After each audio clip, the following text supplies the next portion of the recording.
I'm going to bring up Harry Styles for this one. Harry Styles once said, "If you're happy, no one can tell you aren't successful." Hello. Welcome to Let's Talk Loughborough.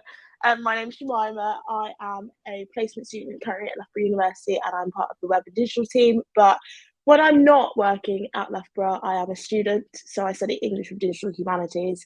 And today's topic is women in sport. And I'm Jemima's co-host. I'm Soph. I'm the internal comms officer at the university, looking after staff and student comms. So today we're joined by two amazing people. Would you guys like to introduce yourself? Hi, I'm Emma. I play netball for England and Loughborough Lightning, and I'm currently a second year student here. Hi, I'm India Oates. I'm a para athlete. I'm in the class T35 and I run 100 metres and 200 metres. And I'm a second year student at Loughborough doing sociology. Fab, thank you. So we're just going to jump right into the questions. So the first question is, what sport do you play? And I know you guys described it already, but how long have you been playing? I play netball, and I've been playing probably since like year 2, I want to say. Just kind of like started at school, and then as I got to about year 6, then joined a club and started taking it a bit more seriously, really. I do athletics and I've been doing it since around year 6. So I watched London 2012, the Paralympics, and was inspired to join an athletics club because before then I didn't realise that as someone with a disability you could do sport. So it was really an eye-opening experience for me. And I joined the club, then got nationally classified, then internationally classified, and just worked my way up from there. And now I'm part of the Loughborough University Union. I think that's the right word. And I've competed for Loughborough since. But that's amazing. India, you shared a bit more about how like you got into the sport. But Emma, like from year 2 and you started taking it really seriously, what was like your inspiration for actually going professional in netball? I think just kind of like my family's grown up in like the sporting world, I guess. Sort of like my dad was really into athletics when he was at uni, and my mum always played tennis, same with my brother. So I think just being in like a sporting family really helped. And I just kind of tried to take it as like least seriously as I could, just so that I made sure I enjoyed it. But then I think I just kind of took it as it came, and as I started to enjoy it more, I just carried on playing because, like, with my friends, it was like something that I really liked to do. And then I was really lucky in that I just kept getting like picked up by other people and sort of like asked to join clubs, and then kind of went through like the regional, national, and now international pathway. So it was really nice just to kind of go with the flow and try and take it like as least seriously as I could, just because I think like enjoyment's such a big factor in it, in playing sports. So just kind of like, yeah, going with it, and yeah, now I am where I am. Yeah, that's great. And it's so important to keep enjoying your sports and like in all the processes as high as you go, make sure you're loving it, which tends to it goes into our next question of what is your favourite thing about sport or the sport you play? I think mine is probably like being with my friends, and I really like the way that it's a team sport. So if like anyone's ever kind of let down, obviously like sport like ebbs and flows, there's like injuries and so much can go on like within sport. So I think it being a team sport, and especially playing at the university with like Bucks girls, is really nice. But I think like the friendships that I made throughout playing netball, and also just like trying to challenge myself to get better and better every day, is like a key thing that I think is really important in your success of sport. My favourite thing about para-athletics is that it enables people with disabilities to find their space in society, I would say. Because before para-athletics, I didn't really have anything which I really enjoyed in school. I was just plodding along doing loads of different things. And I think a really good aspect of para-athletics is it's helped people's identities and confidence, especially people with disabilities, to find something that they enjoy. On a general scope, what I love about athletics is that you have to be patient, and it's quite challenging because there's loads of external factors which can affect your competition, like the weather or the lane draw. And I think it's a sport that teaches you to be patient, and that it takes time, and that the results will come. That's really interesting. And I know this question, we haven't written it down, but I'm just interested to know, how do you kind of sustain that level of motivation? I presume both of you do a lot of training. How do you keep that motivation to like do the train? Is it just because you enjoyed it so much you can kind of get through those days where it's a little bit like, I don't want to go, or do you not have those kind of days? Because from my perspective, I've got no motivation to do anything like that, which is why we discussed before the podcast, I'm not a woman in sport. I'm simply here in a work capacity, but I'm fascinated by the level of kind of motivation that you guys have to have in order to do the sports that you do. I think it's just kind of like trying to be consistent as you can. I think like, don't get me wrong, like I'm not motivated every day to be like at the gym at 9 a.m. Like I don't think it comes like that, but I think knowing how good you can be at something and like really trying to challenge yourself is like a really key thing.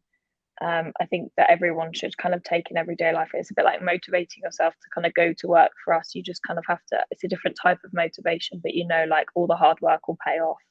And it's really like nice to see hard work paying off, and I think that really motivates like us as athletes to kind of keep turning up and keep trying to get better. I stay motivated by being disciplined, I think, because I do find it hard because motivation goes like up and down for me depending how well my training sessions are going. So I feel like if I'm disciplined and I remember why I'm training and what my goals are, it really helps with motivation, because it can be hard to some days just go when you're not feeling it to go to training. So to be motivated, I have to remember why I'm doing the sport. And I also think because I love it so much, when I'm having a lack of motivation, I'll go anyway to better myself, because especially if I take a gym session, for example, I find it easier to get motivation in those type of sessions, because the thought of just adding a little bit more weight on motivates me to go to the session to better myself. It's interesting that it's like not every day that there's some motivation, but actually it's just that discipline and being consistent in which you better yourselves, and then you still enjoy it at the end of the day. What are the challenges you guys have faced personally by being a woman in sport? I think it's just like there's lots of stereotypes around like women playing sport, which I think is a key thing that like really impacts some people. I think until recently there's been like a lack of coverage of it, and obviously as you say, like the funding side of it, I think for a lot of people, like I know especially in netball, there's a lot of people working like a 9 to 5 job and then coming straight from their job to then having to train because like the funding's not there in sport. And I think that's like a really hard thing, because like you can't, it's not like the main focus of your day all day every day, and I think trying to balance that actually does have a really big impact. I think like as playing netball, it's like previously been seen as just like a women's sport, although now it's like massively growing and sort of like there's more boys playing it as well. I think just like it was sometimes seen as like an alternative to basketball, and there was lots of like stereotypes around that. I think the sport is massively growing in like and in completely the right direction, but I think there's still like a lot of work to do in terms of like the coverage and funding, which is sometimes hard to deal with. And so I think from that side of things, that's probably like the biggest challenge that we face. I think another challenge that women face in sport is probably the confidence in themselves, because especially in athletics, with what you wear, it's briefs and a crop top. So I think an initial barrier for people entering athletics could be the perception of their body on the stage, because it has to be quite unrevealing, I think that's the right word, what people wear. So it could be the lack of beliefs that they're welcome in that realm of the sport because of their body image. I would also say the lack of funding, and now it's such a wonderful thing with the Euros and the women's team, but a lack of female role models, someone to aspire to look up to and believe that, yes, I'm doing athletics now, but someone you can look up to where you've seen a career. Thank you. That's really interesting. And I had not even thought about how the lack of funding would then translate into having to potentially do a 9 to 5 and then go and train. I cannot think of anything I'd like to do less after I finish work than to go and do training. So that's, I mean, incredibly admirable, but also absolutely ridiculous that people even have to do that because of the lack of funding. So that's really interesting to know more about that. Thank you for shedding some light on that. You know, Indy, you touched on this a bit, but who were your guys' inspirations growing up, like the women's sport that you saw that made you think, actually, I could do this? I think there was like the Serena Williams, the Jessica Ennis Hill, and I think not necessarily in netball, but just generally seeing like women being so successful in just like various sports, I think is such a key thing. But I also think, like, sounds really cliche, but things like your PE teachers like actually do have such a big impact on like how you kind of see sport in that light. I know like my PE teachers still come and watch me today, and it's like actually that key person that like kind of pushes you to actually do well, because if you're not enjoying it, like I actually think it's really hard to do really well in sport. And like my mom, like wow, like she just wanted like the best for us all. And I think just like you get those people who are really successful and actually really take that media coverage, like the Jessica Ennis and Serena Williams, but actually the people who are more like in your life, like on a day-to-day basis, do actually have such a big impact on how well you do, and kind of try and take that stereotype away from it, just kind of create some normality, like outside all the media coverage that goes on, is actually like a really helpful thing. I was actually going to say exactly the same names Emma said, but in para sport, definitely Tanni Gray-Thompson was such an inspiration to me because she was the first like female disabled role model in para sport.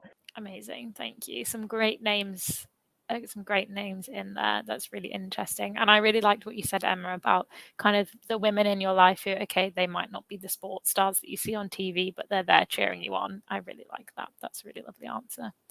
So we've spoken a little bit about the challenges, and this might have link into it, but are there any misconceptions that you have experienced about being a woman in sport?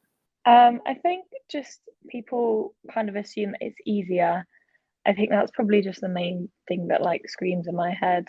But like actually like the physical demands are very much the same, like if not like more. Obviously the higher level you get, the more you have to train, and it does actually take up like days upon end. Like it does consume you, and it is your life. Like I just don't think people realize that actually to be good at a sport actually is like equal for everyone, and I think no one works harder than anyone. Like there's no hierarchies in sport if you actually look at the grand scheme of things. So I think the fact that people make that misconception that it's actually easier and like women can't play sport, is actually just so wrong. And I think there is definitely like a light's been shed on it, and I think it's becoming more and more, people are becoming more and more aware of it, and actually like you do realize that there's actually no differences in male and female sport. Like physical demands are always the same, you're just playing different tactical and technical like elements within your sport. But I think for me that was probably just the major thing. I think the misconceptions about females in sport links to there not being the same amount of media coverage as males in sport, because I feel like the main misconception is that women in sport aren't on the same level, and I think that is linked to the lack of media representation and then the lack of funding, which means that there's less females going into sport because there's not as many opportunities for people. Hopefully through like this new age of women in sport, I think there'll be more breakdowns of those misconceptions and more equity and equality to make sure that everyone is enjoying sport, but also everyone is represented in sport. So my next question is, any advice for anyone else wishing to pursue a career in sport? I think just like working hard and taking those opportunities that you get. I think a lot of people just think that it's actually like beyond possible to be doing that sort of thing. Like I've been to a few schools recently where people ask like, oh, like how can I like be that good? And I'm just thinking like anyone can. Like if you're hardworking and dedicated to your sport, then like you can just like you do just get better, and it does just come to you. Like obviously people have natural ability, but actually that's not a big factor in like making people good at sport. I think yeah, just like working hard, taking all the opportunities you get. Like sometimes like what life throws at you, you'll have to prioritize other things, but it's not like the be all and end all if you can't do one thing right, because like there's always another way to do it. And I think yeah, just like keeping working hard and just like doing what you do best, find something you enjoy, and then like anyone can be like the best sports person, I think. I would say if you want to have a career in sport, that you've just got to find something you love and enjoy, because it takes up so much of your time and energy that if you like a career in sport, to just go and find a sport that you enjoy and something you gel with. And I would say a piece of advice I wish I had learned was that how well you're doing in your sport isn't a justification of you as a person. So if you're doing really well and you're enjoying it, but you're not making that international level, it doesn't mean that it doesn't reflect how well you are as the person in sport. You can still enjoy it and have a career at any level that you are, that you're at. But if you just enjoy it and have fun with it, then that's successful in itself. It doesn't define you as a person if you don't make it to different, like international level or even higher. If you're having fun and you're enjoying it, that's a good way in getting a career, I think. Absolutely, I agree. And it reminds me of, I'm going to bring up Harry Styles for this one. Harry Styles once said, if you're happy, no one can tell you aren't successful. And I feel like that perfectly sums up what you were saying, India. And it's so true. I think your happiness has to come first, because otherwise, all that hard work, if you're not getting something enjoyable out of it at all, it's never going to be a good time. So I have learned a lot from all of you this podcast episode. You've given me a lot of motivation. I don't think I'm ever going to be competing in a sport. I don't have that competitive bone in my body. So going to Loughborough, you guys are Loughborough students and play here. What is your favourite thing about sport here at Loughborough? I think it's probably like the network of people that we have at Loughborough. I think like the community is like, people talk about like the Loughborough bubble, but actually like it is really a bubble. But I think it's one that's like helps you thrive in sport and in just in everyday life. I think like as a Lightning team, we talk about getting better every day, and I think like the team that we have helps us do that. I think like obviously the facility is amazing, and like there's so many opportunities here for everyone. But I think like the people around like me as an individual and just generally everyone, I think is like what makes Loughborough really special. And I think in the sporting environment, that's something that's really key, and is actually like so amazing here as well.